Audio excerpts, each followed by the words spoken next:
Nice to see you. Alessandro. Long time no see.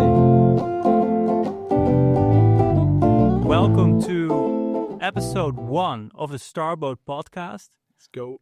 Alessandro flew in all the way from Italy to be here and be the first guest on this very special podcast that we're doing about the future of technology.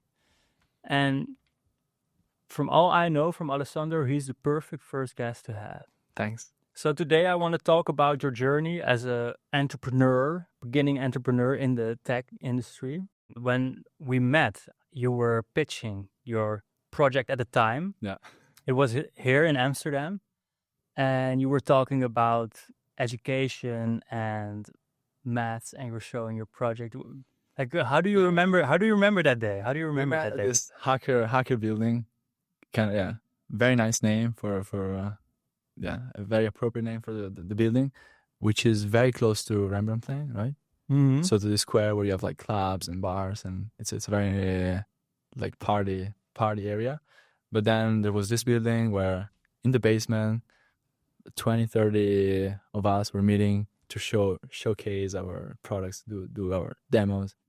And I actually went there without the intention of demoing. But then I spoke to the organizer, and he was like, "Yeah, I think if you want a demo, there's still like a spot for you."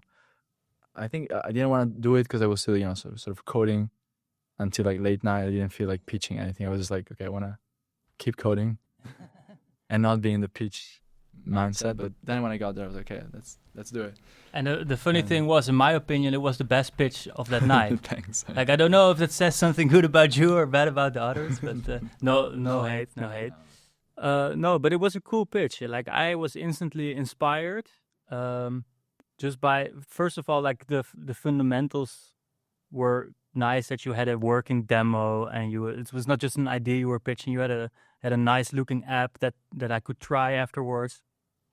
And what also really I liked is, I feel like we kind of connected on values, because you were not there to just have this app that's going to make so much money or something. You were there because you said, like, how can we rethink education, right?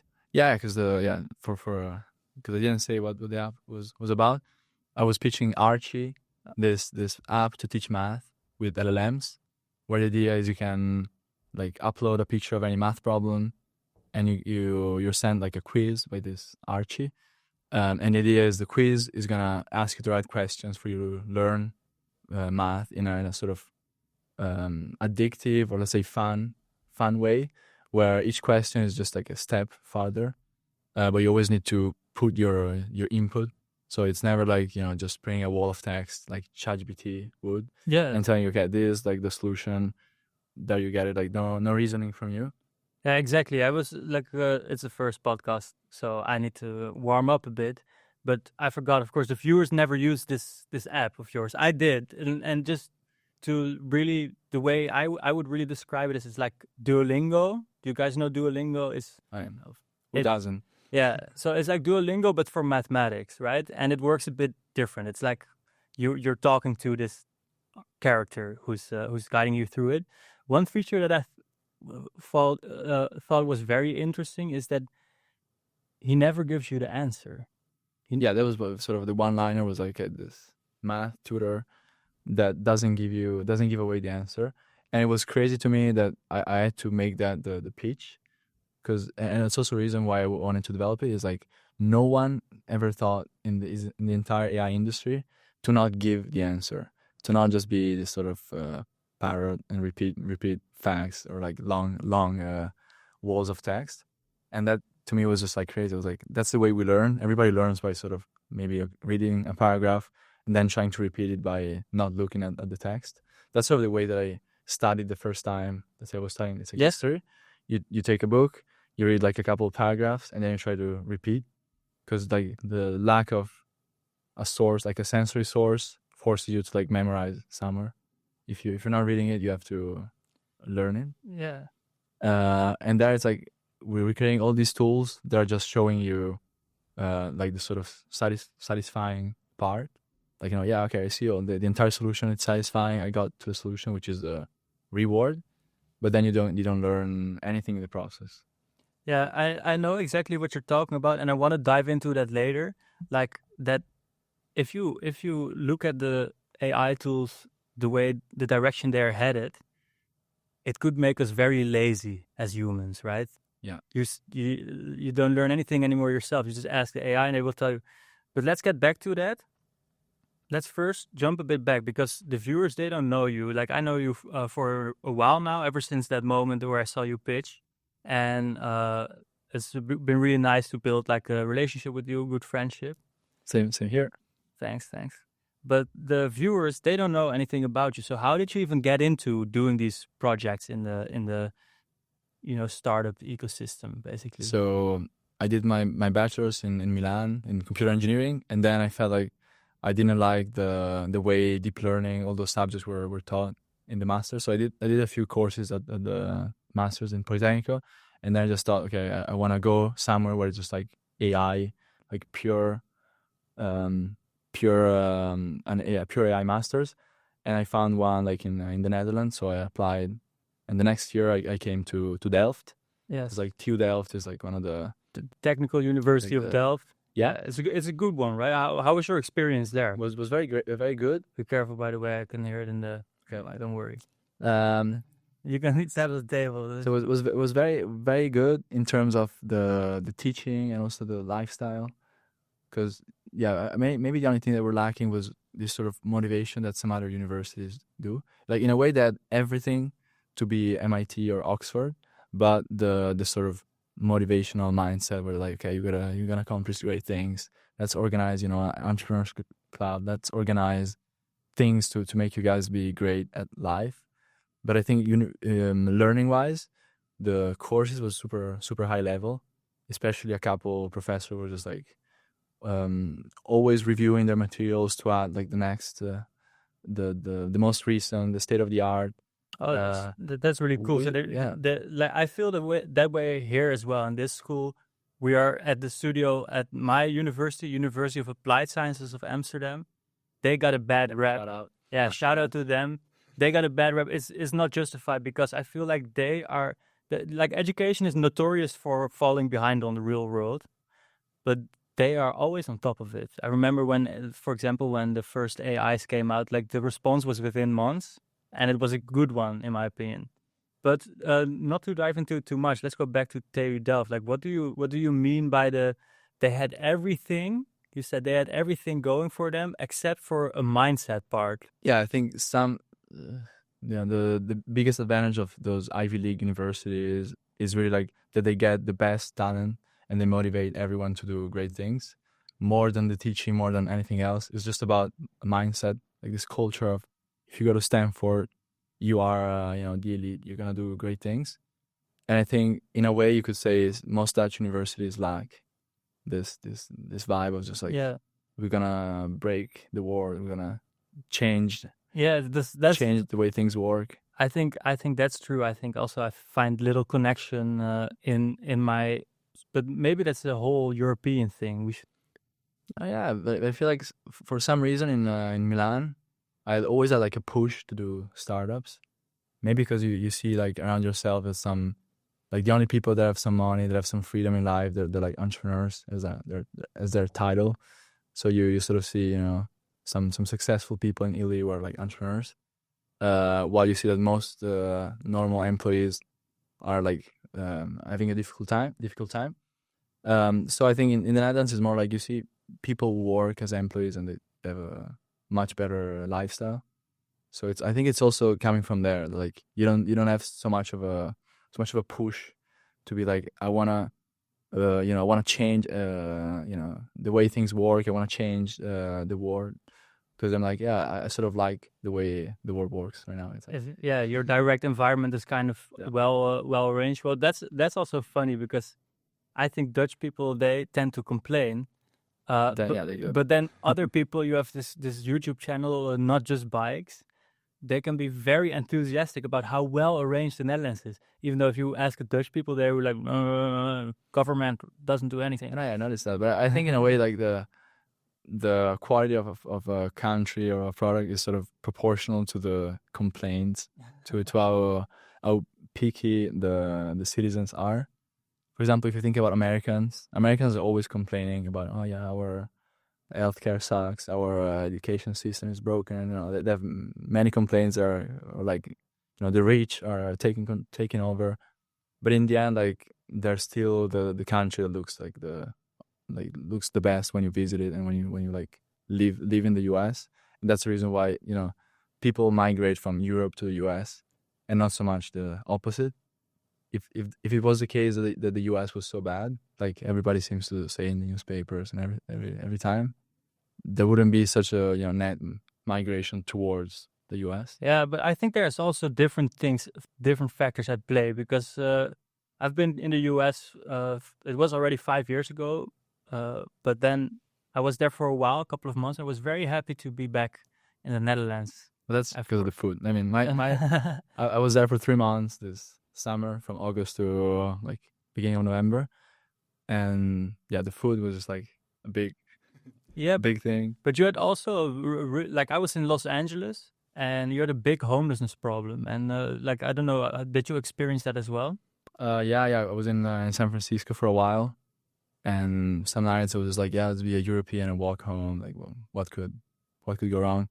I realized that most Americans didn't walk. I was like, I mean, maybe it's just laziness, I then realized it's just like they don't want to see their own city, which I don't know. As a European, like, the European mind cannot comprehend this. No, it's just I experienced it as well. It's just you see a lot of street stuff, tough street stuff. That as a European, you might have like one or two moments like that when you walk through Amsterdam, but not as much. If you see those in Amsterdam, usually you're like, okay, I got into the wrong neighborhood. Like, I should go. Or stay out. Or it's really like one person who looks really down and out, and you're like, but it's not like a whole Skid Row or something. Yeah. But getting back to your story, right? So yeah, we're already diving in. Yeah. But that's cool. That's how we roll. But yeah, we were talking about the fact that you were not satisfied really with what you were learning in Milano, and then you moved to the TU Delft to study AI. That's kind of where we ended and went into different directions. So I went there. Okay, so went to the TU Delft, studied AI for a 2-year master's, and then at the end of that, I was with a friend of mine from France. And we were like, hey, we have to do something with LLMs. We see them being like super powerful. We're like a PhD level, not very like wide spectrum person, but I still like PhD level math specialist. And the way it's being used is for like a cheating engine for kids. And we're just like, okay, yeah, it's a good way to show that it can do things, because in the 90s, playing chess was the test of intelligence. Then you got Deep Blue that sort of made it, and now you have Alpha Zero and like all those algorithms that can beat humans. Like, in Go, right? It's Go, but also chess. Like there's Alpha Zero that does any type of game. It's more generic. Well, I'm a pretty good chess player. I think they should try against me. I think my organic intelligence would. No, I'm just kidding. I suck. Well, yeah, the chess is sort of. I mean, I think you don't have a hope.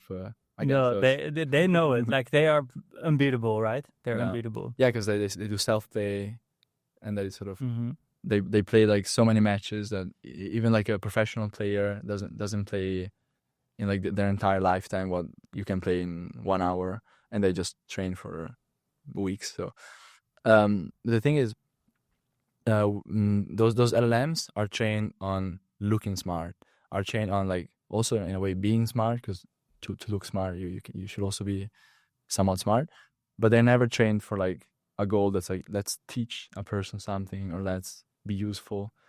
I mean, that's what they got when they started doing RLHF, reinforcement learning from human feedback. What is this exactly? I don't know. So before they used to have, there was this the idea of LLM was just like a model that would complete text.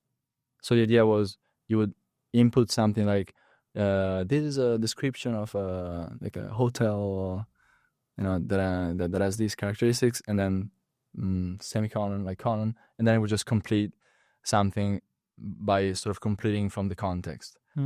But that was just like sort of, okay, if I start writing a poem, then it's going to complete the poem, because it's trained on this probability distribution of text and given some text, it's gonna predict the next chunks of text.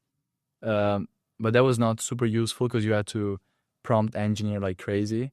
Sort of say, okay, if I want to produce, a conversation, I need to give it the first 3 messages so I can get the next ones. It's not like I'm asking create a conversation. And so what I realized is like we need to align this model to like the instruction following.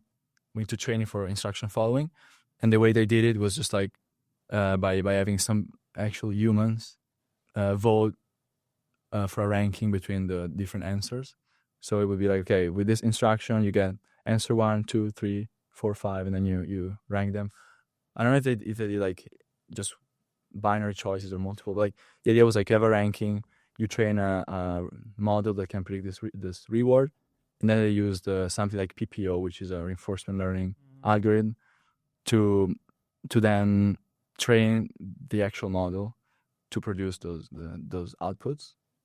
And so what happens is like you now have these models where you can say, write a poem, and it's gonna follow your instructions. Like ChatGPT, Like ChatGPT, Claude, Yeah. Do you use those a lot in your daily workflows? Yeah, I can. Yeah, especially for things like, I don't know, can you summarize this part of history, or can you, like, when I want to sort of have an overview that doesn't exist online, because Googling tends to be very dispersive of your time. Like you end up going into these like very long discovering journeys. Yes. YouTube is very good content, and the thing they did at OpenAI that makes it so good is that they actually use the text from every YouTube video they could download. So when you write code with an LLM, when an LLM produces code, it's actually coming not just from online text, but also from online videos. But that's to Alessandro, that's dangerous, because I'm learning how to code, as you know. Like, I'm currently building my first MVP with code, and on YouTube there's so many shills. And for people who don't know what a shills is, like people they're influencers, they're maybe undisclosedly being paid to shill you on this new no code or whatever. So isn't it then, if you use that as training data, that if I ask ChatGPT, how do I build this platform that I want to build, they're going to be shilling me all these products that are on. For sure, there's a decision to be made what materials to include and what not to include, and the person who took that decision has a responsibility. Like they actually decide what you learn, what you don't. Like, for example, they decided like that Python was the main coding language. And I mean, they could have said, okay, we don't like the Python foundation, we're just gonna show it JavaScript and C++. They have a lot of power in what they feed to these models. I think that they were not trying to. I mean, it could be much worse. They could have fed like plain advertisements into the model. They still haven't. Do you think that's going to be the future of this business? Because now people need to pay for a good pro model. But what if they start giving a pro model free tiers, but then you will always be shielded some product? I think so. I think that's where it's going. Like, because OpenAI this year, I think they lost 5 billion, around 5 billion, because they had like 2 in revenue, and they spent 7, yeah, and a half. So they're still losing money, even though they're like the leaders and they have a almost monopoly on ChatGPT, at least for like the average Joe. Yeah, they don't really use Claude. They don't use anything else but ChatGPT.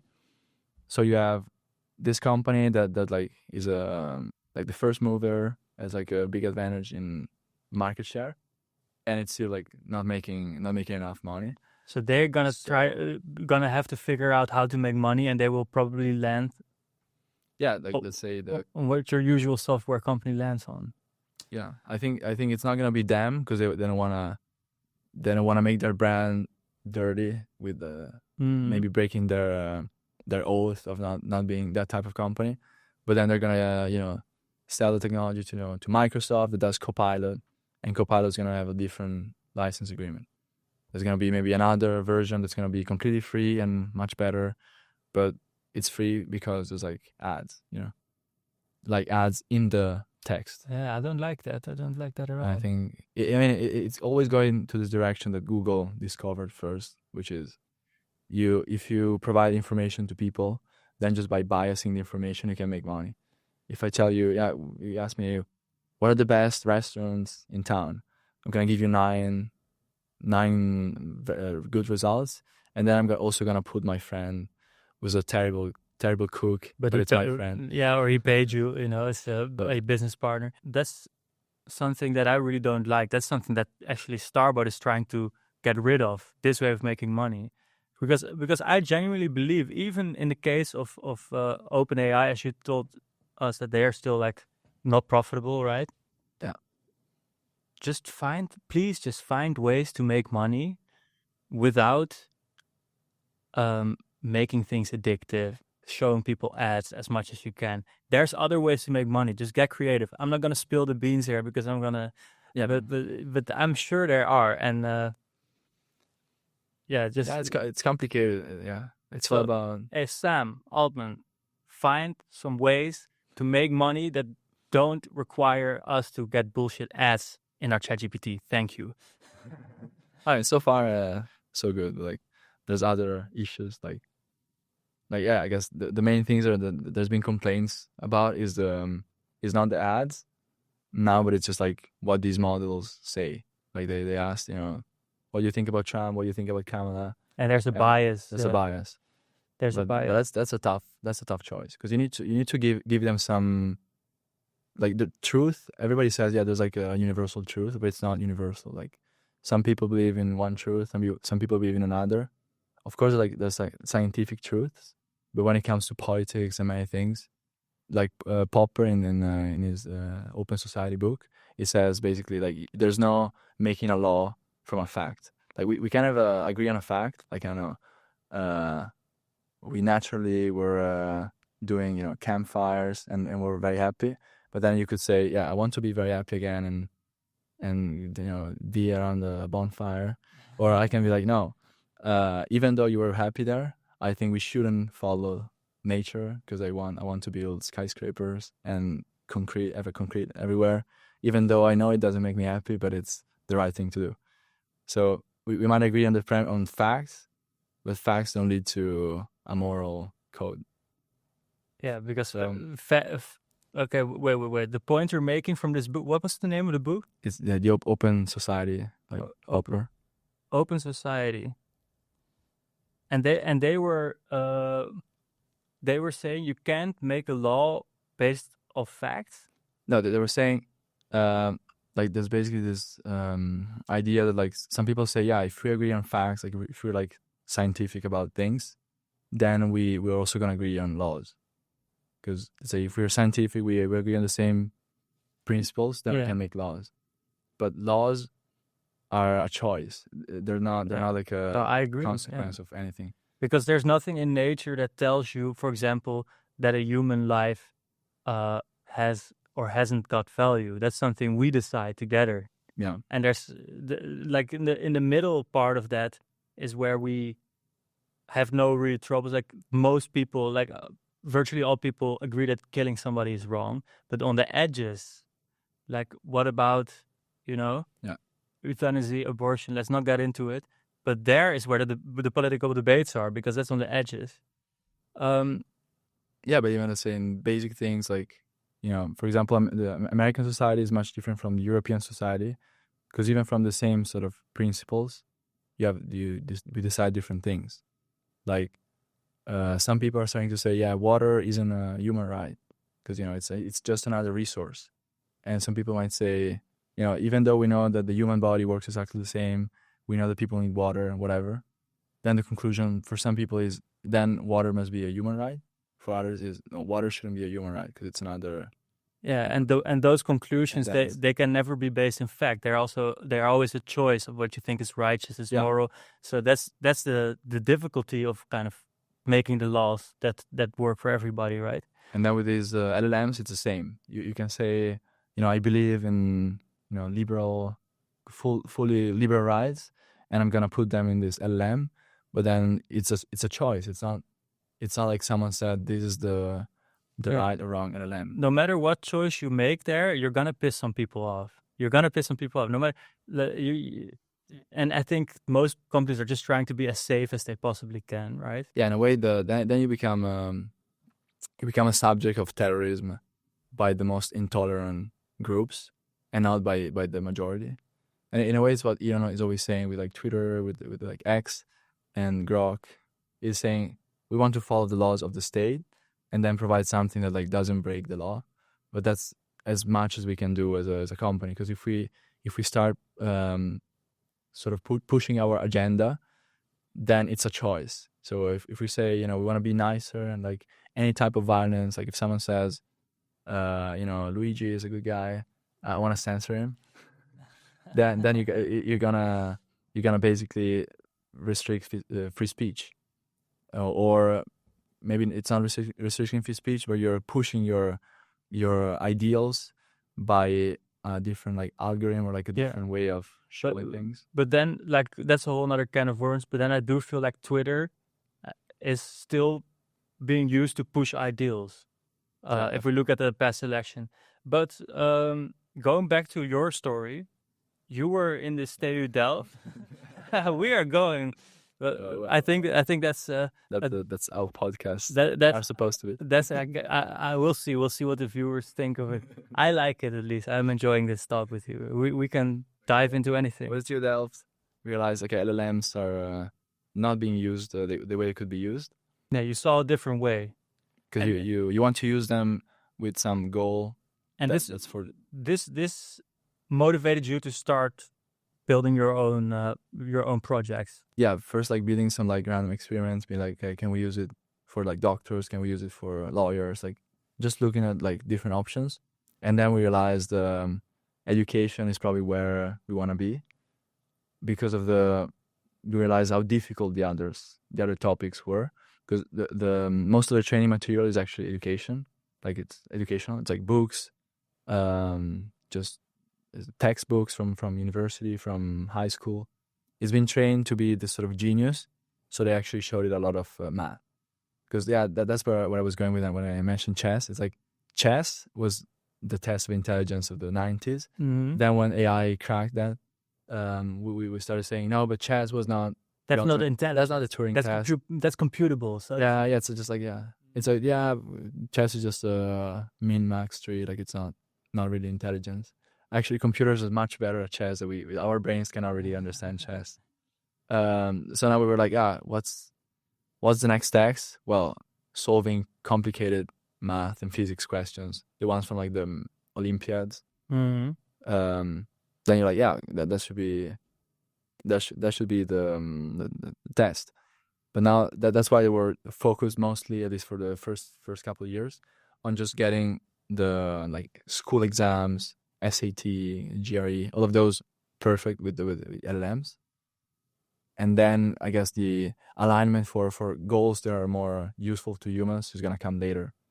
Because the idea is like if you're intelligent, then you can easily be aligned to do things. Like if you have someone who's really smart, you can put them to like do any job. If you have someone who's like aligned to do one specific job, like a guy who's only an expert in like carpentering, then it's not gonna be. Is it carpentering? Carpentering, I think, because we know what you mean. Yeah, he's gonna be good at that thing. Then if you ask him to do something else, to do physics, he's gonna be like, I don't know where to start. So the idea is like if you have this AGI, that's what they always said. So what does it stand for? Artificial General Intelligence. General Intelligence. All right. And they like I hear people saying we're very close to that and stuff, but that's what they try to achieve. So yeah, okay, not an AI that's only good at chess or only good at carpentering. It's an AI that's very good at everything. But you could say like ChatGPT is kind of going that direction, right? Would you agree, or? I don't think so. Yeah, that was one of the sort of assumptions for starting Archie was, Easy Study actually. That was a company. The idea is those models are not AGI, and they're not gonna be AGI anytime soon. And it's only a PR stunt by those companies to raise money. Because if you tell an investor, yeah, we're gonna create this chat thing that can solve some problems, but not all of them, and we're gonna do like the enterprise version and make some money, it's not so interesting as saying we're gonna do AGI and then disrupt any job that's like a The age of abundance is near. The age of abundance. age of abundance. The AGI of abundance. But I want to show you a graph just to linger for one more point on that Easy Study. So Easy Study was the company that developed this project called Archie, this math thing. It was. I was the founder, and then I was working with like 3 designers, with like also some help with a friend of mine that became the lead software engineer for a couple months, and like developed a lot of experiments. And then we realized actually fine-tuning models was not economically convenient. It was better to actually have a flow with like multiple steps, what people call RAG and like agents. So Archie is actually what now people call AI agents.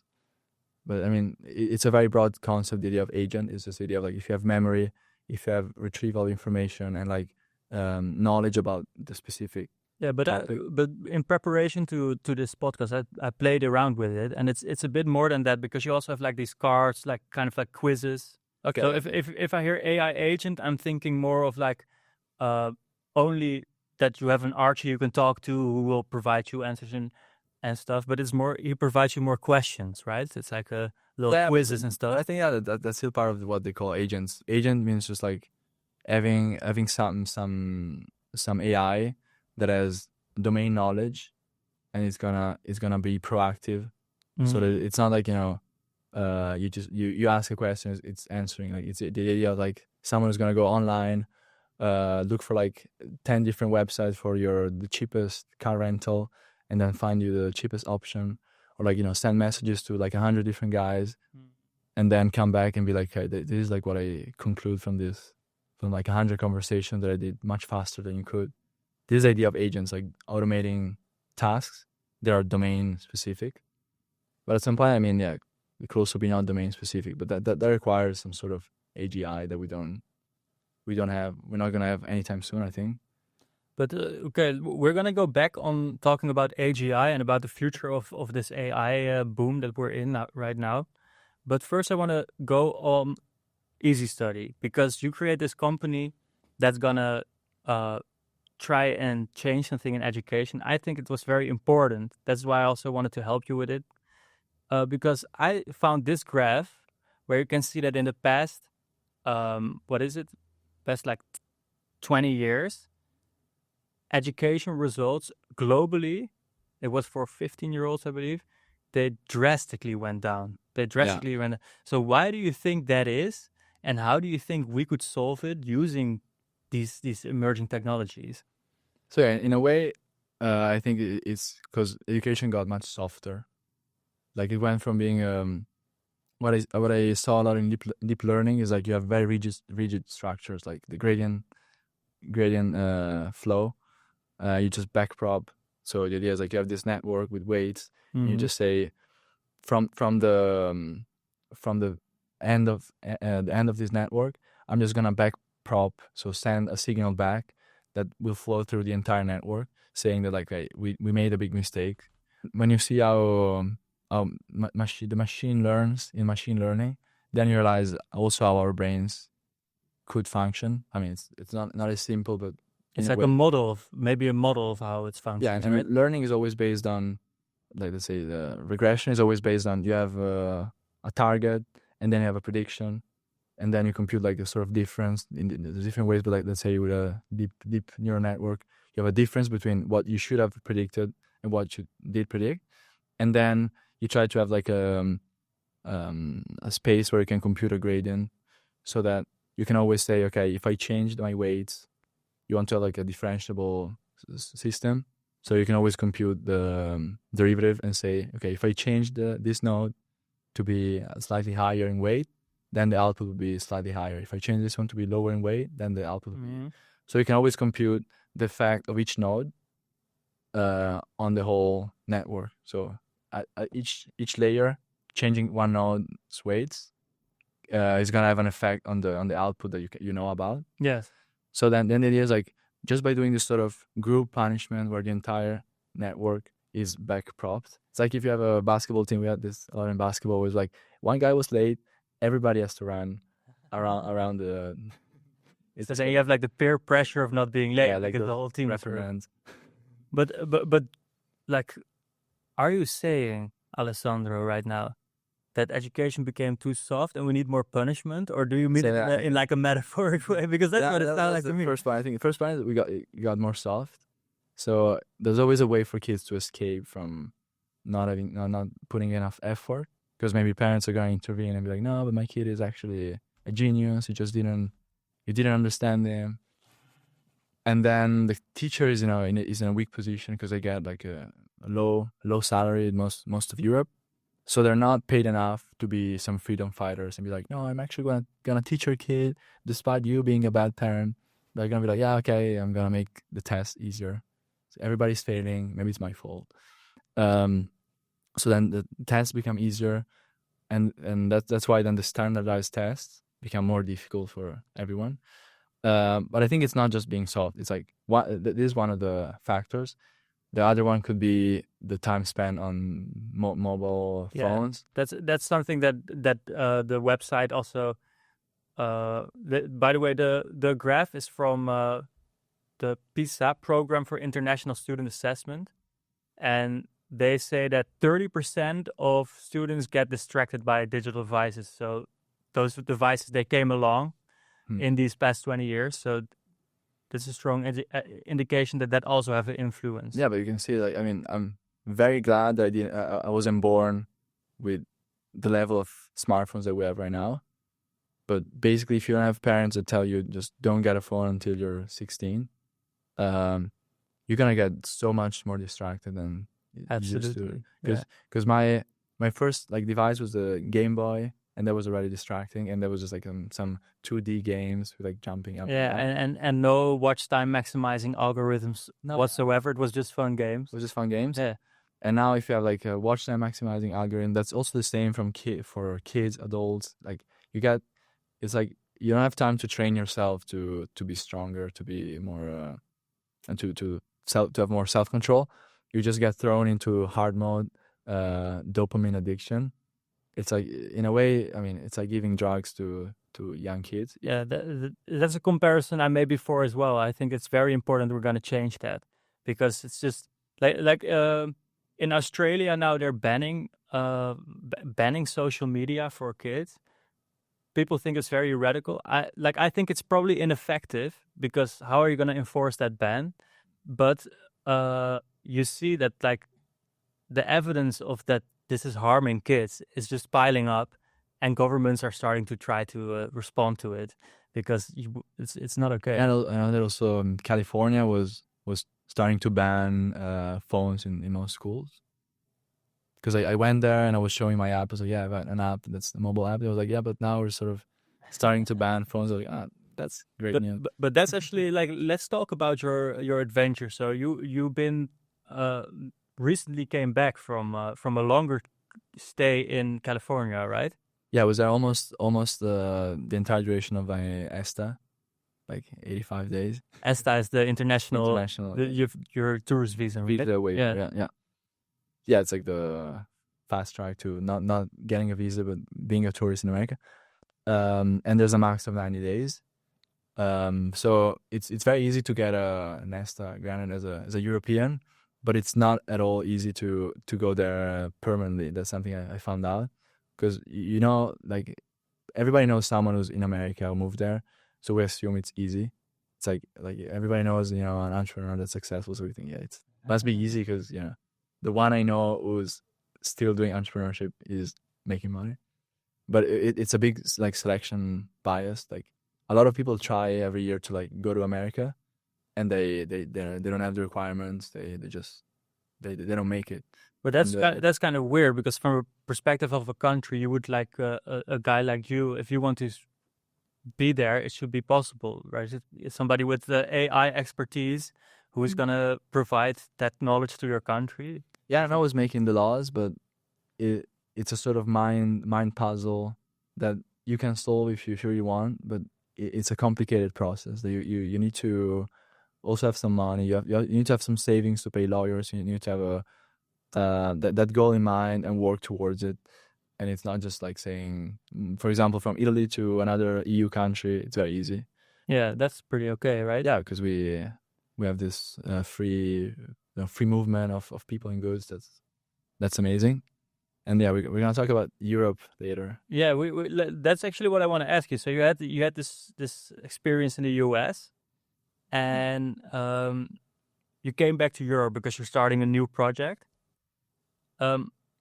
What is the biggest differences you've seen, like between people you were in San Francisco, right? Yeah.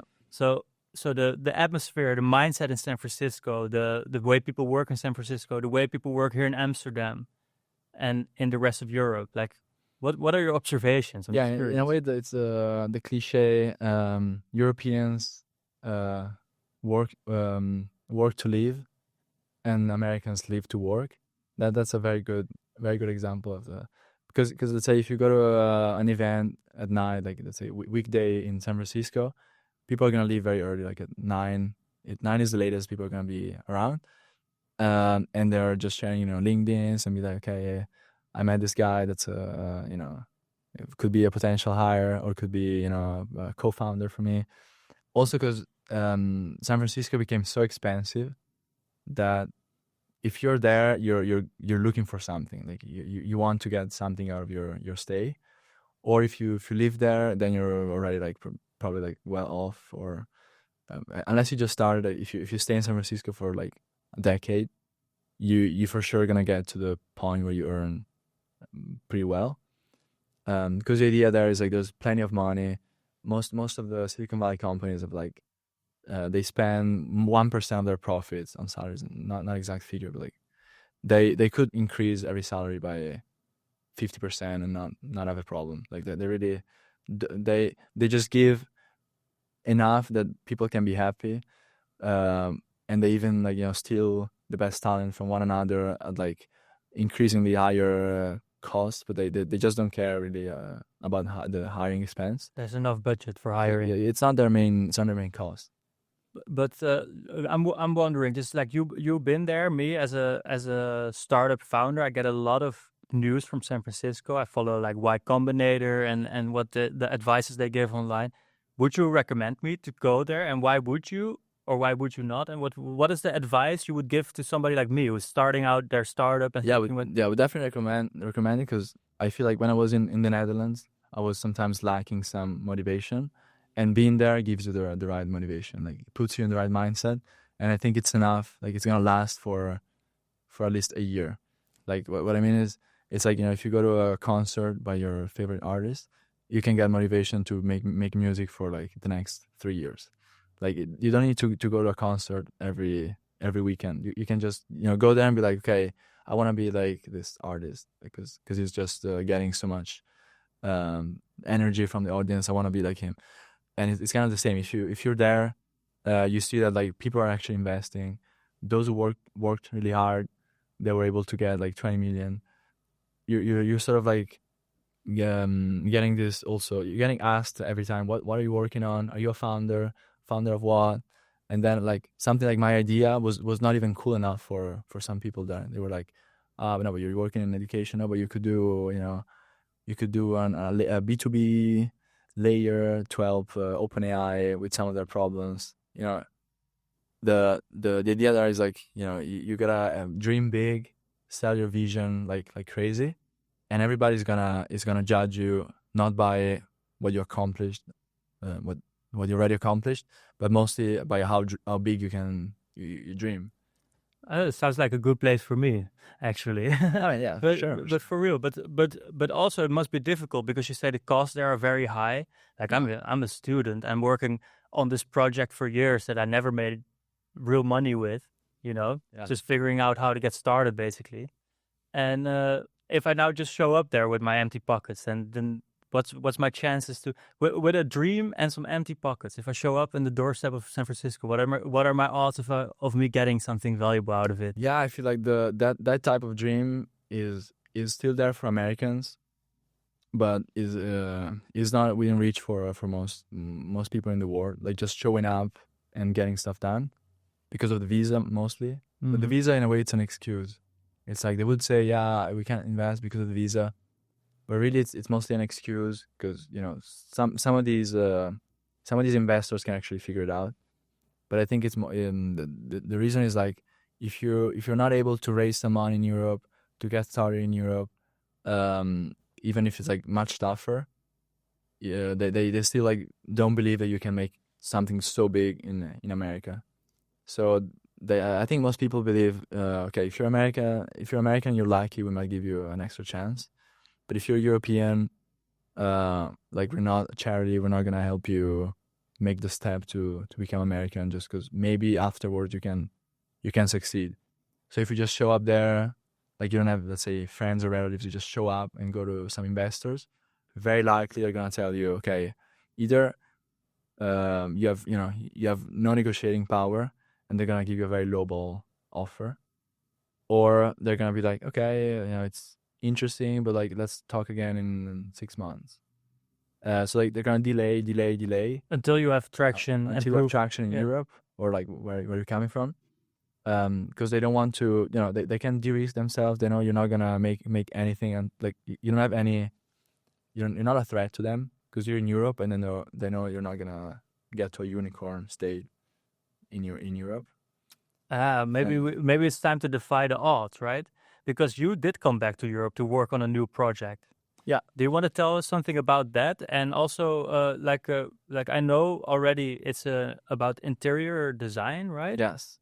And it's about AI, and you're gonna do this with Liquid Factory. So tell me the whole shebang and what's going on. So what happened is I basically I realized there was a venture studio happening in my hometown in the mountains. So Venture Studio, what's a Venture Studio? Is sort of like an incubator for startups, with the difference that a venture studio gives you takes larger equity usually, and teaches you how to do a startup. Usually takes an individual and coaches them. And I mean, this time people mostly apply with ideas, but the venture studio could also be that you don't have ideas. You just go in there, and they give you an idea. They give you the structure you need to start. And so in a way, like they take more, but they also give you more. While an incubator is like the step where you already have an idea, you have a team, and you need like the first 50K to get a push. And then an accelerator is like Y Combinator, and it's the idea of you have you have like a company that already has some traction, or already has like some proof of being very serious, and then they give you much more. But sometimes I see Y Combinator fund. Those are often very smart people, but they fund people without any traction, just with an idea and with like the the good skills, like very strong technical. But people. usually, like the product or the MVP already exists, or if it's maybe deep tech, it doesn't, because they're like, yeah, we know exactly what we want to build, but it's costing so much. But usually, if it's like a website, you have a demo, you have exactly an idea what you want to build. While in an incubator, you might just go there and be like, I'm still figuring out what I want to do exactly. And in a venture studio, you could go and be like, I have no clue what I want to do. Like I'm an expert in AI. I want to do something within AI, and that's it. And in this case, it was not my idea that I'll be working on, but a girl, Laura, was also Italian. What's her full name? Laura Fami. Laura Fami. Okay, so you guys are partnering up. We're partnering up to work on her idea. She's gonna be the CEO. I'm gonna be the CTO. And the idea is, since she's an expert in architecture, like archi engineering, basically, it's just this sort of computational tools for architecture. And she also knows a lot about interior design. She realized the market for these products, for an AI that could help you change your furniture or redesign your interiors was really backwards. There was most of those apps that are like, let's say there's like Room AI by Levels IO. There's like all of those are diffusion models where you give it a picture of your room, and then they're gonna produce variants like in Scandinavian style or Arabic style. You understand? Yeah, I've Variations. seen some. It's fun to do, but it's not really useful because they kind of also change your room a bit sometimes. I think Random stuff happens when you do those it's a things. very cheap way to get a good inspiration. So in terms of a business case, one of those images will cost hundred of a cent to produce. So it's very economically feasible. And I mean, it's a very good idea to have those products, but it's not replacing the figure of the interior designer.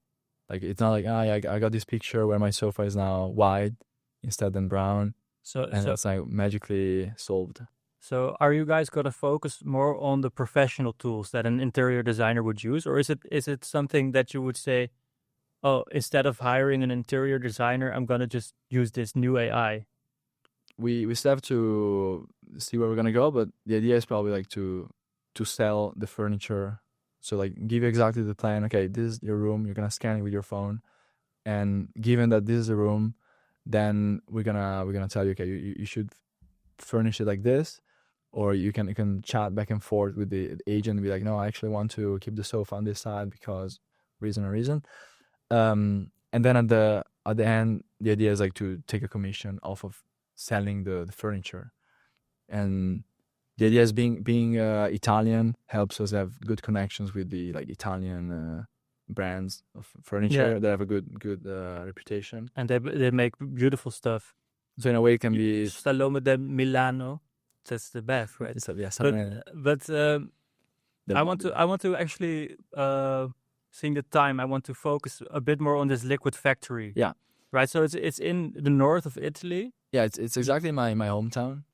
That's incredible, right? And the crazy thing is, it's a 20,000 people, down to 20,000 people, where not much used to happen, like at least historically. And the reason it was chosen is that like the guy who created the liquid factory. What's his name? Fabrizio Capobianco. Is from Pavia, from another town close to Milan, but he also grew up partly in Sondrio and has relatives there, and so basically from both Pavia and Sondrio, and he loves the place. He loves the fact that like there's like a lot of nature. You can ski, you can do so many things.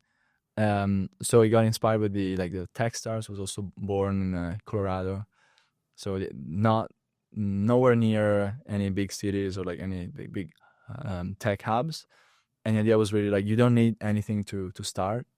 You want to travel to those cities to get some inspiration, but then the starting phase is mostly building and online, like doing knowing people online, and mostly creating strong connections with your own team and with like the other guys who work on that.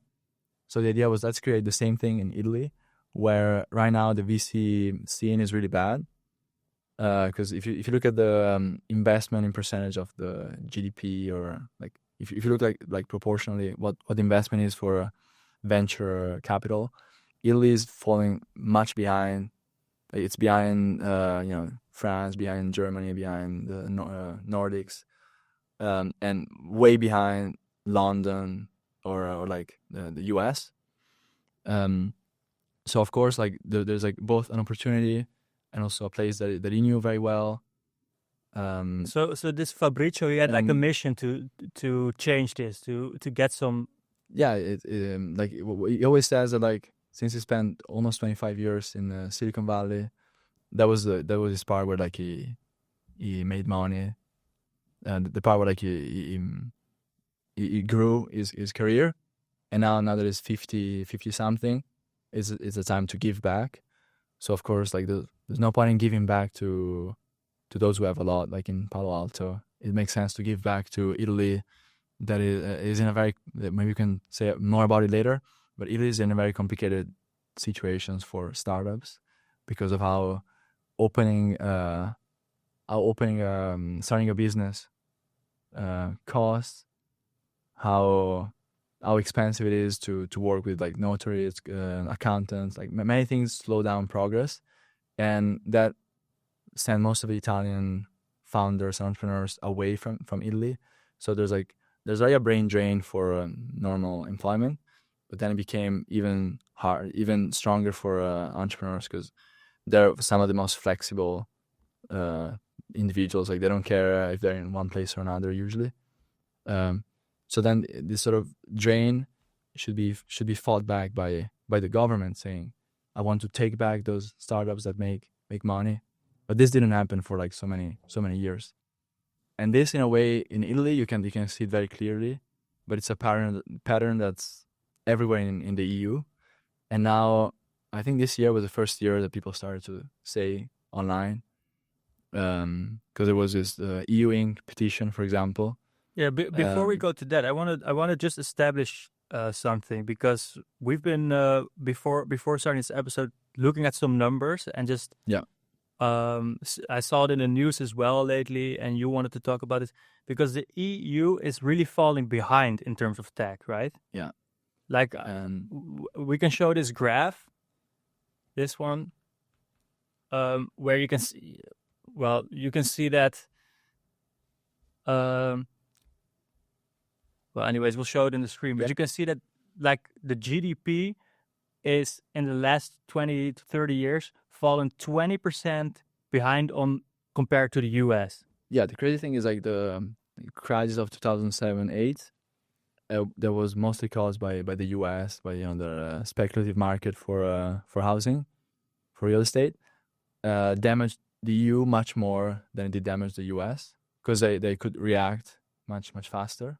Every crisis is an opportunity for the it's an opportunity for the strongest, for the fastest to adapt, and we are always the slowest to adapt to anything. And why do you think the EU is so slow? Why is it harder to start a company in Italy than in the US, or is it even? Yeah, this is something I found out this year. Like I didn't know anything about this difference, and if you asked me 1 year ago, I would say, yeah, starting a company in the EU is actually easier, because there's like a few countries like the Netherlands or Estonia where it's very easy to start a company. Starting an Ilmazak, yes, yeah, I have one, like a personal company in the Netherlands is the easiest thing you'll ever do. Like you just go. That was very easy and only cost $50. Like start your Eenmanszaak. Eenmanszaak is no bit. Shout out to KVK, Kamer van Koophandel. You guys, good service. The Rock.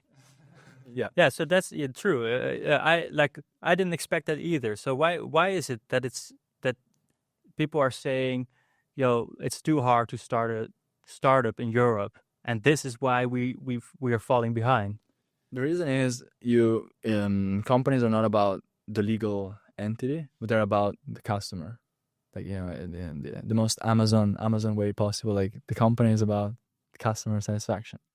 So you don't have any company without customers and also employees, because we need to remember that company is a company of people. It's not a company of like, I don't know, B2B AI agents. So in the end, like if you want to have the people, you need to hire them. So the best candidate pool you have, the better your company is gonna be. So you want to have talent. Let's say the word is talent. And then you want to have customers.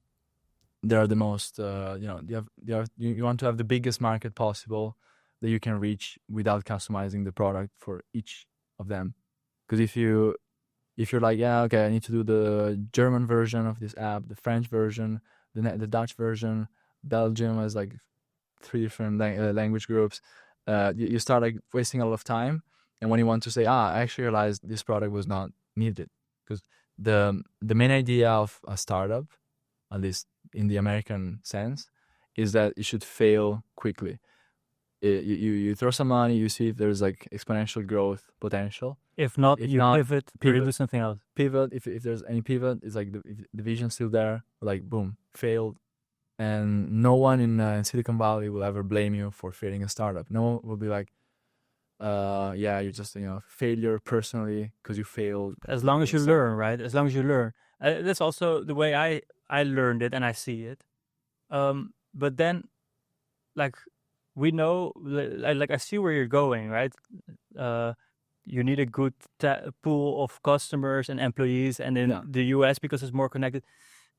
But why really is it such a problem that we're falling behind in tech? Like, why can't we as Europeans just accept you know, that we don't do tech. Like we make amazing food. We do that. Yeah, we do that. Yeah. So Shout out my grandma.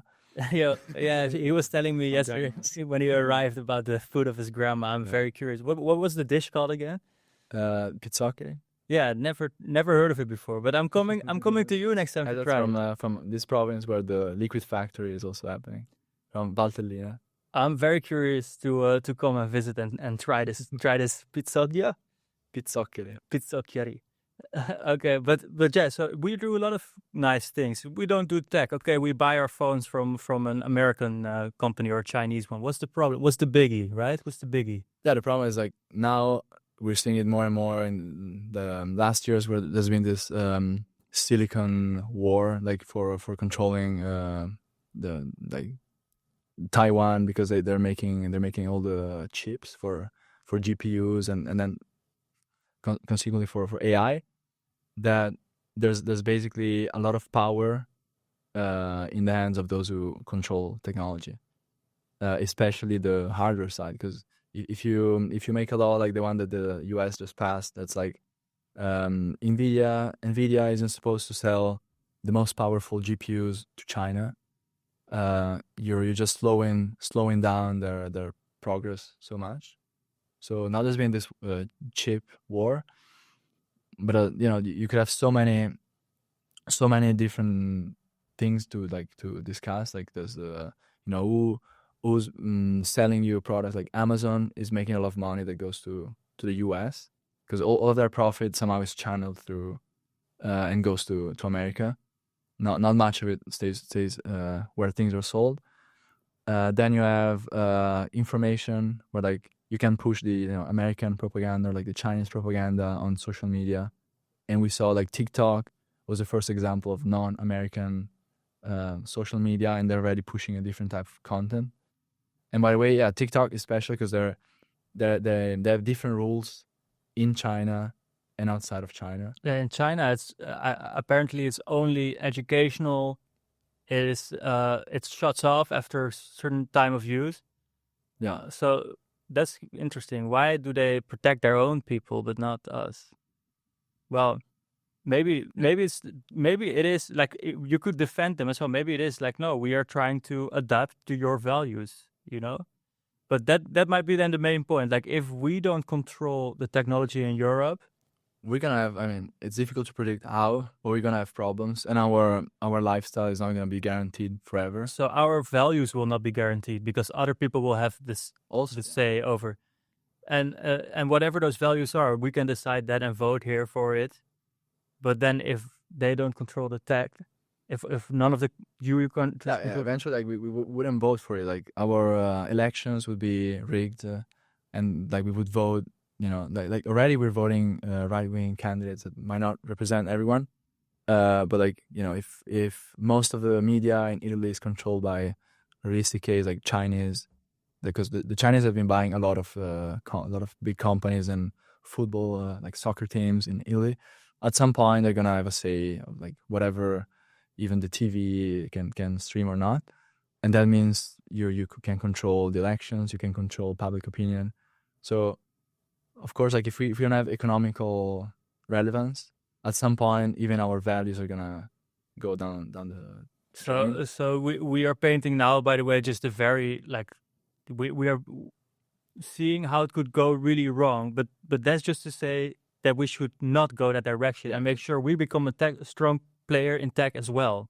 Yeah, we should be at least in some capacity, like maybe like high tech, like on software or something. We should stay relevant, so that we have a say at least in some of the chain. Like we have ASML that's still relevant because they make the lithography machines, but it's one of a few examples. Yeah. That's what I was thinking of, because when you said about the Nvidia ban on selling chips to China, ASML also doesn't sell the best equipment to China because the Americans told them they weren't allowed to. So that's probably the main piece that they're missing in the puzzle to be able to do their own smaller size bridge chips. The smallest ones, they're only possible with ASML machinery. So they have a very big role, but at the same time, they're not. I think they're not so irreplaceable. Like at some point, someone's gonna figure out slowly a way to replace them, and it's probably like one name that we can find in Europe, and there's not many others. Yeah, so we need to change something, right? So how do we make sure that these benefits that the US has with this big talent pool, this big consumer pool, how we're gonna make sure that we can also have startups that build innovative companies, build new technologies, and be a leader in that as well, or at least have a seat at the table? What do you propose? I think everybody should give up something for the common good. And for example, something you should give up is this national pride that most European nations have, where it's like, we want to build this ecosystem, but it's only in our local language. And that's happening like everywhere. It's the Dutch and Scandinavians are a bit more open to speaking English, but most Europeans, like from like France, Germany, Italy, even the UK, but the English is their own language. They want to speak their own language and work with their own culture, and then bring in just the nice looking VC type of business as like an import, because it makes money. So we're gonna import like the idea of VCs that works really well in America, but they don't realize that what makes Silicon Valley so successful isn't just the business structure and like the investment types, but it's actually having this talent pool and having like three of the best universities so close to each other. So the thing is really you can't just like have one element without the others. You need to have like a multicultural area. You need to have money. You need to have a language that everybody can speak and that can where you can communicate with one another, but in a completely free way. Not just like, let's say when you go to Italy, you can sometimes speak English. You can sometimes find a bar that speaks English, but you're not gonna get into the real conversations, like have some real business discussion in English. So earlier you mentioned this EU Inc. Is that their plans? What are they trying to do to solve this? So there, EU Inc. is this proposal that's one step forward. That's really really nice. Where the idea is, if you start by at least having a single legal entity that can operate in like any of these countries. Of course, you need to open like sub companies, but the idea would be now some countries have okay legal structures. Like I guess Estonia is one of the best examples. But for most countries, it's very expensive to start a company that's like a limited company, and you don't want to do startups on a personal company, because the idea is you want to sort of try this one idea and then close it off. It doesn't have to be expensive to start. And the most important point that the thing they're advocating for is, if you have even a similar company to the C Corp or the LLC in Europe, it's always going to be slightly different in each of the states. Each state is like a different way of doing stock options that are very important for motivating new employees. Each country has a different labor law. Each country has like a different way to like structure things with the like notaries, and these things become very heavy on investors, because like a founder is gonna solve any problem. If they have to, it's gonna be like mental burden, but that they can solve any problem. But when you're an investor, that's why investors have this elevator pitch where it's like, okay, you have 3 minutes to show me your idea. You have 10 slides to convince me. It's always about time. And when you tell them, okay, our company is based in Italy, it's gonna take you 6 weeks to find a notary that has time for you, and then it's gonna be super complicated for you to invest. And then you invest in a company in a legislature where justice doesn't work perfectly. So maybe if we find like a loophole, we're gonna scam you. Then the investor is like, well, I'd rather invest my money in a this safe bet. in this US company that's doing something that's roughly the same or in the same direction, Yeah. then they would go for that one right now. So there's already a bit of skepticism that Europeans can do a product of like the same quality as Americans, because of how better funded Americans have always been. So Americans have always been leading, and we're already sort of getting some skepticism towards Europeans. But then when you start to include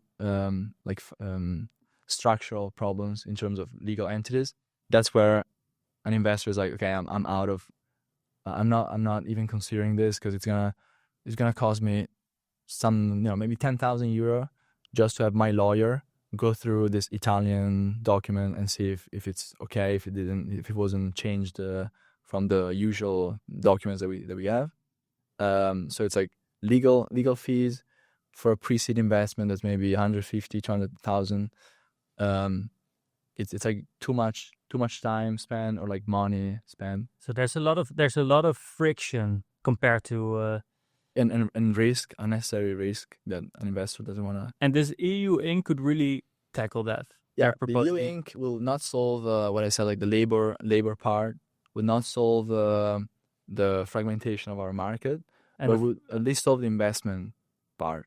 And maybe that would be already enough for some of the best over here, right? Because it's a big step forward, because at least if you start having investments in the best, sort of like the leading experts, that's if trickle down VC economy works, then it should bring some of the like benefits also, like other startups that are also EU Inc.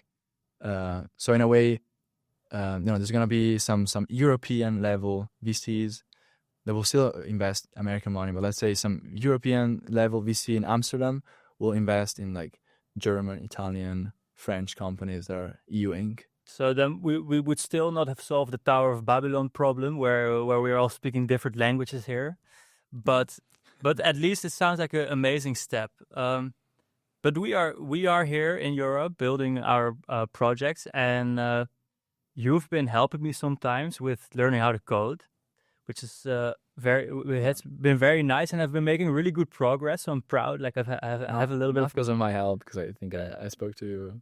Well, I put 2 hours into this. No, it was more. It's like 4 hours. But one of the things you did was you recommend me to, instead of using VS Code, go use Cursor. You were like, you're a beginner. Like it's gonna help you get started, and it was great. I like rushed towards a kind of functional photo sharing app, but then now it got into a point where it got a bit too complex to understand. I think it's just the size of the files is getting too big, right? And it doesn't understand what it's doing anymore. It starts. I brought some European innovation. And nice. Yeah, very European. Didn't they have that in America as well by now? There's these. No, there's no. They have the equivalent is the paper straws. Like when you say, this law is like the paper straw thing, because they give you maybe a plastic cup, but then there's a paper straw, and it's like, hey, we just saved 1,000 pelicans. That's the European innovation. Right? But back to Cursor. So I've been having troubles now, and I'm hitting the ceiling where I cannot help me anymore. Like what would you recommend to me and maybe other starting founders who also want to become more technical? And how do you use AI, and where are its limits? How do you go about that? Yeah, for sure. Those classic tweets where people say, jobs as a developer are gone. Don't study software engineering anymore. It's like it's over. The CEO of NVIDIA was like, programmers are a thing of the past. Like I don't know exactly what he said. I feel like no, that's not going to be the case, because especially when coding high level language like let's say Node.js, JavaScript, I feel like there's not much. Once you know the language, there's not much abstraction from like actually speaking English and saying what I want to do. It's actually better to code it, because in English I would take more words to express the same thing. Of course, if you need to use a framework and not just code like the raw thing. But I just got into this flow where I'm like, when I'm coding something, it's more about reading the API, be like, okay, React Native offers this component where you can give it, the width, the height, and like what parameters you can take. And then I'm on the website reading how this component works. And there's no way around like reading how something works and using it. It's like, if you buy a new car, it can be like AI if it's gonna drive you, if the abstraction you want is like drive me to this place and I don't want to drive it.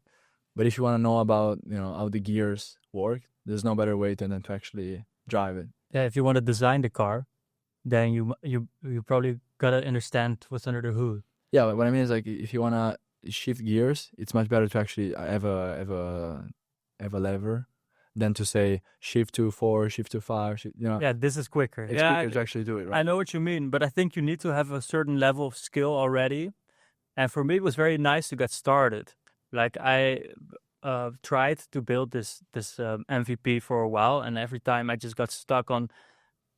Like I had literally just got the hello world, and then the local host turned just white, and I was like, "What's going on?" I couldn't figure it out. But now with Cursor, I can figure it out, and I could get a lot further. But then at some point, I realized that the AI does not understand anymore what he's doing. Maybe it didn't understand it ever. The thing is having LLMs help you is like having a sort of dumb intern do the job for you. So you should give it a job for like a dumb intern and not the job for like the CEO of your project. You should make it the project. But it is like 100 times faster than your regular intern.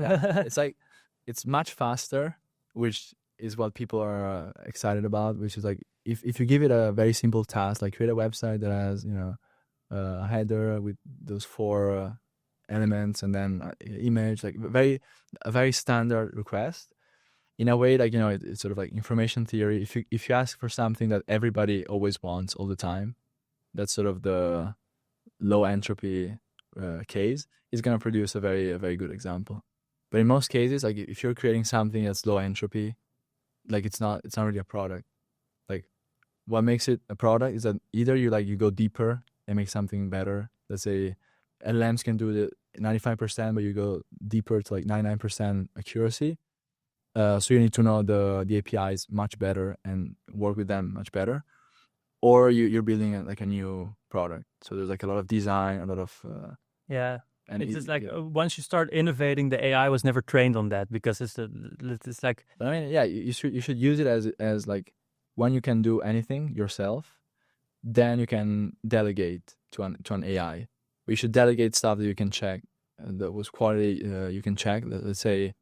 You're writing some Python code that you can read much faster than write. Let's say some math things, like the formula for computing the hour from a timestamp in seconds.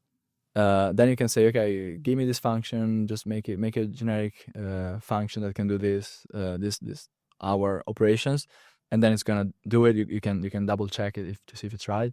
It's probably much faster than thinking about it yourself, but it's because you know exactly the problem. You can actually detect a mistake in case it makes one.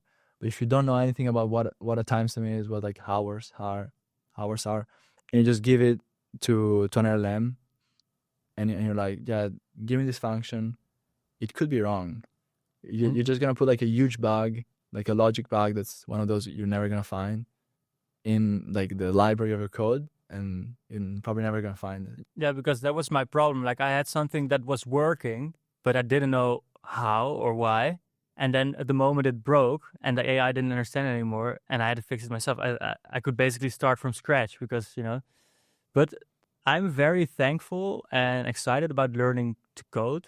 It's been a very fun process, but I wasn't always planning on doing that. I thought I was just going to be like the visionary CEO of Starboat. And not too long ago, I asked you, do you want to be my technical co-founder? And you said no. Yeah. You said no. Again. You said no. Why would you say no to such a brilliant idea as Starboat? Such a brilliant company. What was that? It was, I guess, June. Somewhere early this year, 2024. Yeah. Yeah, because maybe you want to say something about the idea, or Yeah, just for the viewers who are tuning in and haven't heard like the Starboat idea yet, it's basically online platforms right now. They make money by keeping you engaged and keeping you on the platform. And I believe that if we change that, if we make money on transactions on the platform instead and never make money on watch time, we could outcompete the other platforms once we reach critical mass. And how I'm going to do that is I'm going to start with creating a platform for artists where they can host their websites and share their art and their profiles. And I'm going to build that out into like a new super platform that is social, that is about events, about art, fashion, apparel. You would do all your shopping and social interactions on this new platform that did not commodify your attention. So that's like the big pitch. Is it like clear if I say it that way? Sure. yeah, I think and that's important. Like what you always said was ads should not be your monetization strategy. Yeah, there will never be ads that are paid placement. Like anybody can place an ad there, and it has no way of sponsoring that ad, because then you will get the incentives the wrong way. We are building a platform for our end user, and our end user is our client, and we are completely building the algorithms around that end users need. But then my question would be like, even if you make money off of transactions, you want to maximize people spending time on the platforms, right? No. You want to make sure that they find immediately what they want to buy or do, so they can transact, and then they can close the platform. So you do want them to. What our incentives as a company will be is you want them to do their shopping through you. You want them to do but you don't want to sell them anything they don't need. You don't want to keep them shopping forever, because we are about to find something like we're not measuring.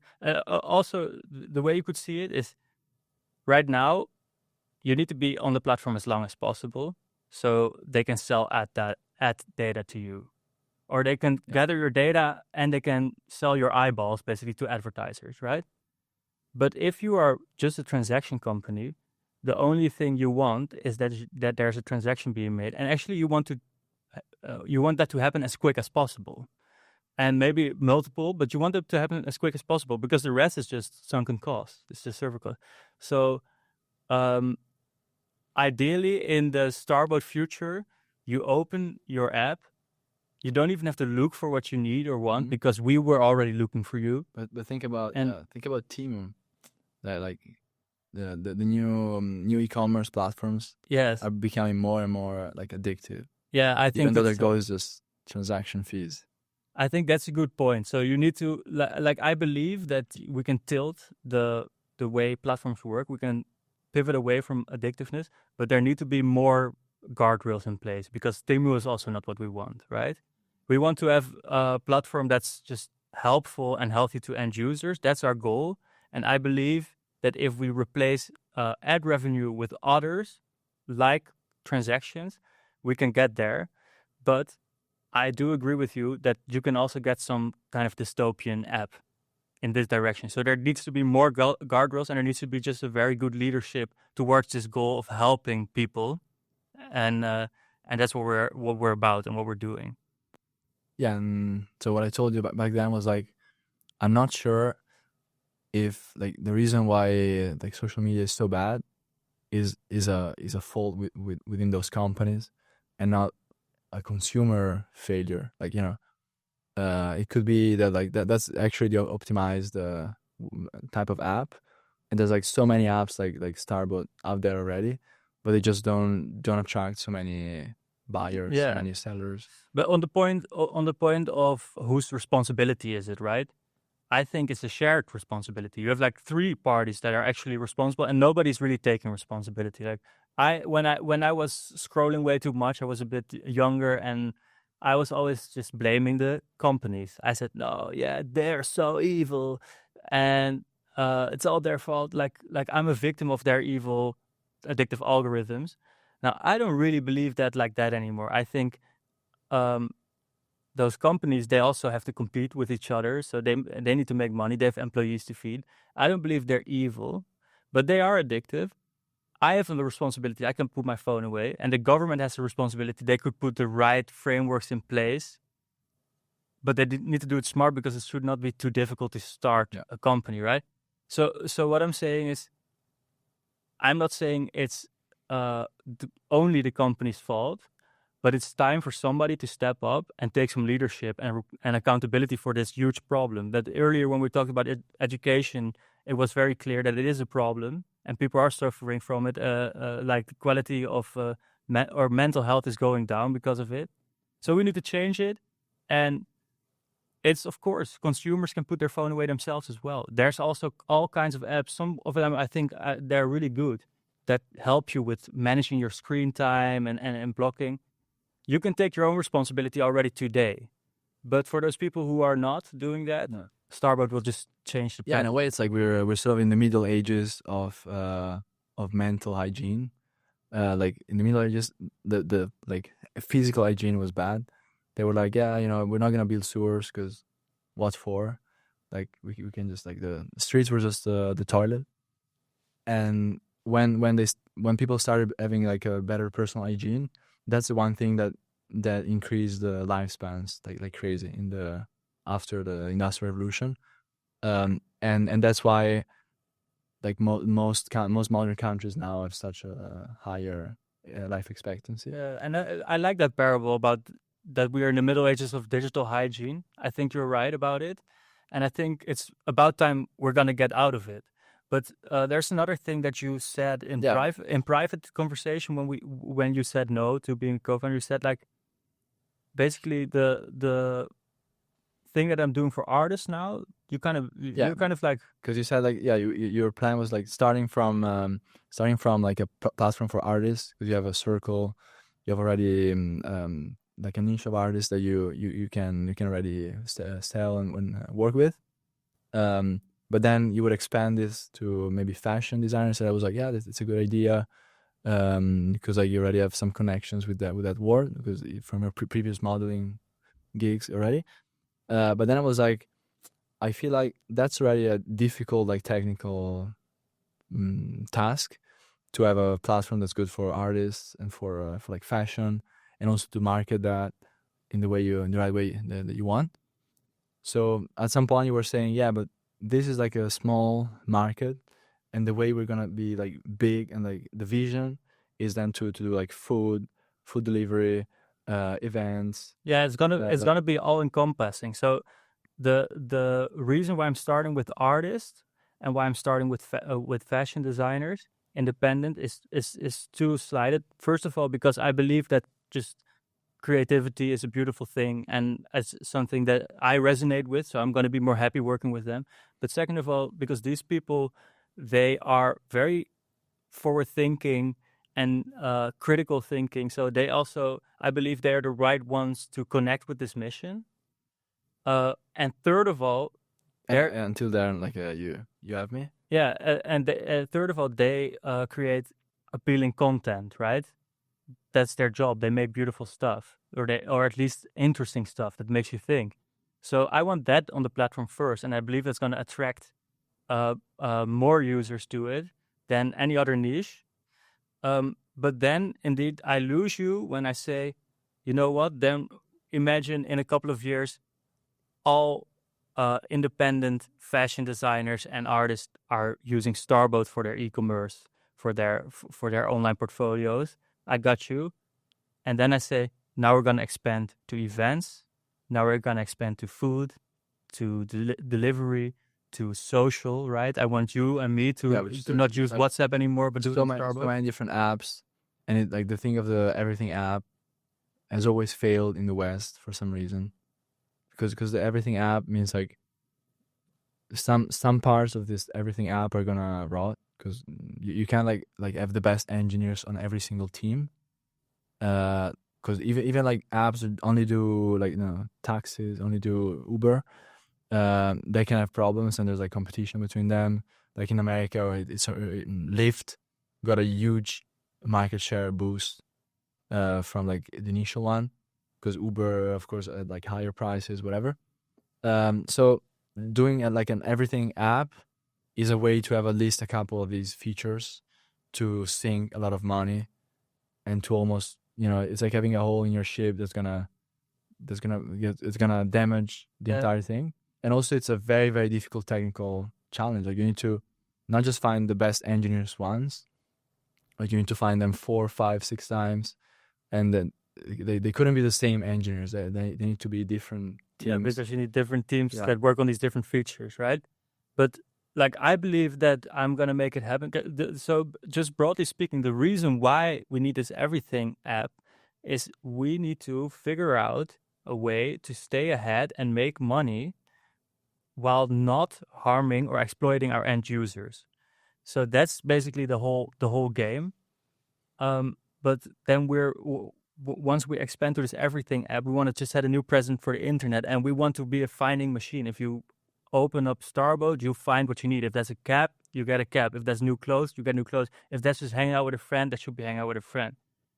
This, I agree, it's very challenging, but I believe just if we go step by step and our resources grow and we're going to be like effective with that, and it sounds complicated, but what if you could make it in a very elegant, simple way, right?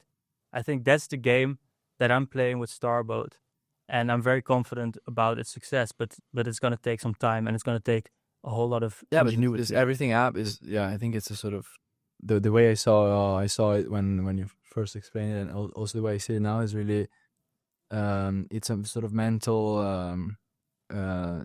dream, like a dream that's a bit biased towards the idea that you can do so much. When the actual sort of financial advice usually is do a lean startup, like don't even believe that like this small chunk is gonna work, and like that's why most companies actually fail when they want to expand too fast. Let's say if you're Amazon, you have AWS that works perfectly, you have the Amazon core business that works okay. The best way you can fail is trying to like go to war with like someone else who's already in some other field, and like spend a lot of resources on a battlefield that was not your core product, right? Let's say if Amazon said, okay, now we're gonna do self-driving cars, and they wanted to compete with Waymo and Tesla. It could easily be like if they don't stop it soon, could easily be the end of Amazon, because they start like sinking more and more of their resources. Yeah, but now you're talking about like it's about decision making at the right moment. I'm not saying I'm gonna do this everything up right now. I'm saying I'm gonna build up the resources to do it, right? Yeah. And I've this vision of a healthier internet that works on different business models than this ad revenue, than this data broking, and that's what I'm gonna do. I'm gonna figure it out. Definitely not able to do it alone. So I'm very thankful that you are one of those people that, challenge me on it, think with me also on it. And I'm just very grateful to have these types of conversations. Of course. But let's move on. I had a previous conversation with you where we talked about, like, if you could just like have no restraints, work on anything right now, what would you work on? And what did you answer back then? You remember? Yeah. So sort of my dream job, my dream, like my vision for like my future would be working on humanoid robots. So it's always been the thing that I found like would be the best achievement we could have. Automating like things like cooking, like some boring tasks, and then unlocking, like a age of real abundance, not like the information abundance that are trying to depict now, that's making us sort of miserable, but like actual abundance of goods where you have those robots that like can do anything. The problem is right now, it's one of those jobs where like it's hard to like from the EU to be like, I want to be a robot expert. It's much better in my opinion to like be like a software guy, and then grow more towards like reinforcement learning, whatever, and then afterwards like try to be doing that. because there's only that I know there's like a few companies in Switzerland that are doing like this, like some types of robotics. Then there's something like in London, but basically in Europe, if you have a degree in like aerospace robotics and you want to go towards that field, you're very likely gonna work on a product that's gonna die soon, because it's gonna come from very likely from like Tesla or from the other. Yeah, I remember all the names. Like there's a few. Boston Dynamics is also Boston working, Dynamics now, right? but there's also a few others now that are also American. That are working on humanoid robots. Yeah, I saw some cool startups as well in Y Combinator batches that are working on humanoid robotics. I will link them. I will link them in the description. Yeah, and basically it's a game, and Elon Musk always repeats that to show his like market dominance. It's a game that's very expensive, both on the hardware side, because you can't just work with any hardware. You need to have very specific hardware, very specific motors. Everything has to be coming from like a supply chain.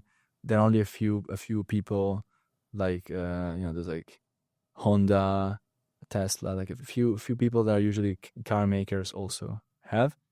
And then you need to have software that we don't even have right now, because the last couple of years it's when they started saying there's no way these robots can like learn from like a simulation. We're gonna do like remote control with like a human, like it's teleoperation, I think. Yeah. And then when the robot has like a million examples of doing something, like taking a pan and like putting it into the sink, then we're gonna use some reinforcement learning algorithm to learn the control problem. So I like understand already from a technical perspective why this is such an exciting space to work in, right? But let's just, as I'm a bit of a, I like to think big.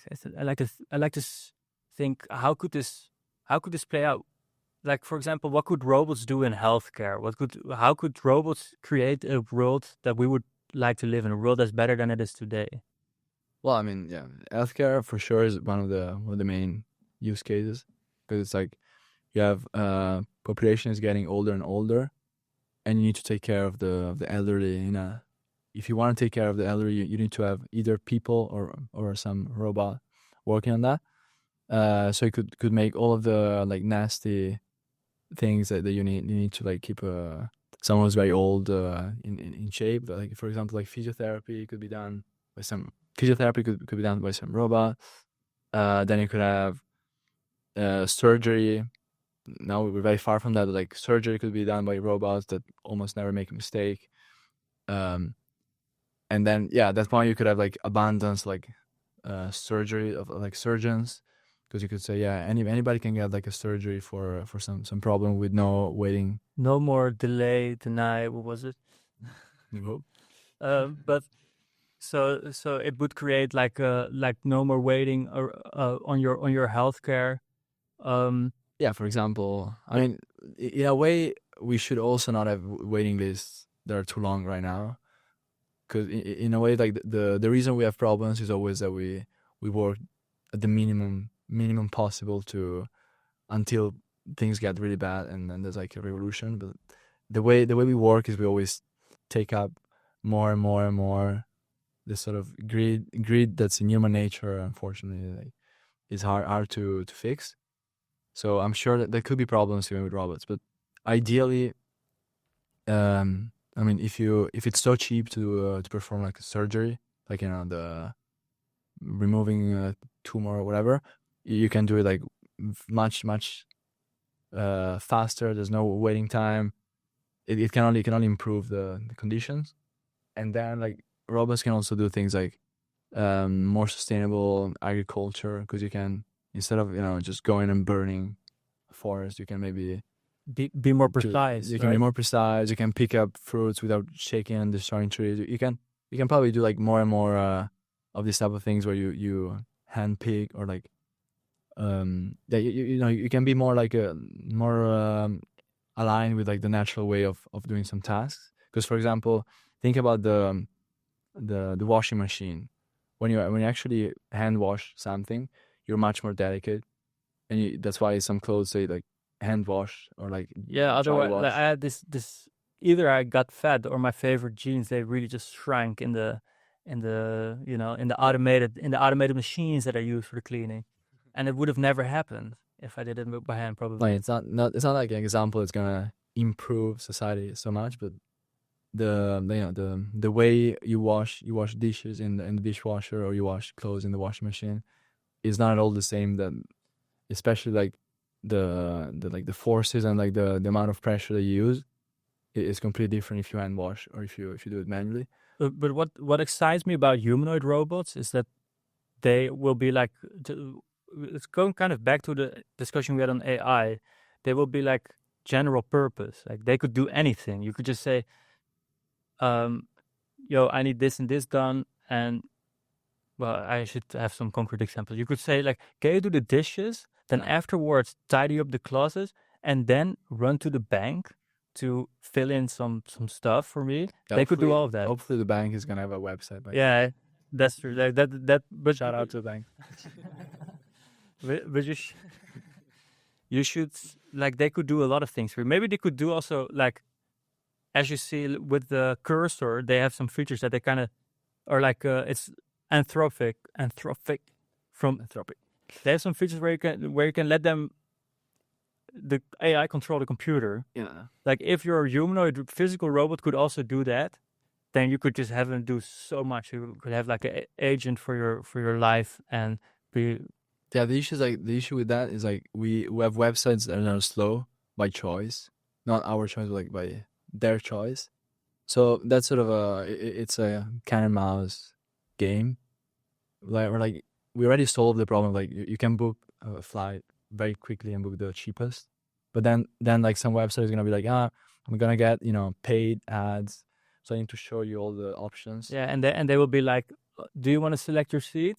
No. Are you sure? Yeah. Yeah. Do you want to get travel insurance? Yeah. Do you want to rent a car? No, I'm traveling by. So those systems are become purposely worse for end users, so that companies can profit more, which is kind of exactly what I'm trying to flip with Starbucks. Yeah, but my point is always, do you think that's something that people would pay money for? Because at the moment, having that flow, like the flight booking flow, like that is the most efficient way for them to make money. So they would say, you want to pay €1 extra to just book with one click. Book with one click, and people will be like, no man, I'm not gonna pay one extra euro to book with one click. I'll click. Like, how valuable is your time and your attention? Versus, I think that's maybe also a problem if we're talking about whose responsibility is it. That's a problem on the consumer side. Is we don't value our own time and attention enough. Like if you would really realize into the core of your bones that every second lived, you will never get it back, Yeah. And every piece of content you consume could have been more valuable than the other one. We would maybe be much more selective and never ever accept any doom scrolling. So that's the part of consumers, right? That is to blame. But like I think it's gonna be time to wrap up this episode 1 of the Starbucks podcast. I'm very thankful, and I do want to give you a chance before. Are there things that you really wanted to talk about that we can still touch upon now in a last round of questions? I'm thinking. I think we went across many topics. It was a good. We had discussion. EU Inc. Liquid Factory. Shout out to Liquid Factory. It's so cool. So you're starting there in January, right? For like first week of January, we getting some investment that we can manage. That's our cue, I think. Goedenavond, dames en heren. Het is 10:10. IBEC pand gaat sluiten. Wij verzoeken u vriendelijk het pand te verlaten. Bedankt voor de medewerking. We wensen u een fijne avond en een fijn weekend. So he's saying we have 10 minutes to wrap up, basically. Okay. That's we're in a school building right now, by the way. This whole studio is provided by my university. But so you are going to Liquid Factory starting January. Then I lost you. We got distracted. Yeah, it's really hot in here. I'm just starting to sweat. Starting to get dizzy. It's just like so Liquid Factory is gonna start in 2 weeks, January. And the idea is we get this investment in a limited company that we own. So I mean, of course, they have a say, but they're not gonna interfere too much with our day-to-day operations. And we got an investment of 200,000 euros, Hey, congratulations. which is pretty good for Europe. Because like usually you get this type of investment after you have some traction, like you show some proof of like traction. But here they wanted to invest just individuals. Then they had like a lot of applicants, so it became more like, let's invest on individuals with ideas, and then those who also apply that are good at something, we're gonna try to like pair them up. So that's how I got offered to be the CTO for some other idea.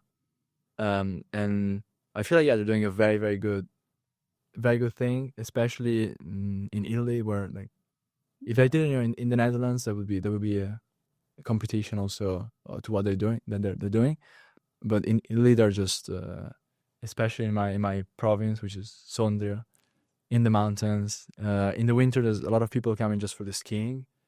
But that's it. That's the main business in the winter is tourism. That's what I loved about the Liquid Factory website. I checked it out. They said like, if you want to join this what is it, incubator? What is Venture studio. If you want to join this venture studio, make sure you love the mountains and you love hiking, because I guess you guys are gonna see some outdoors as well over there. Yeah.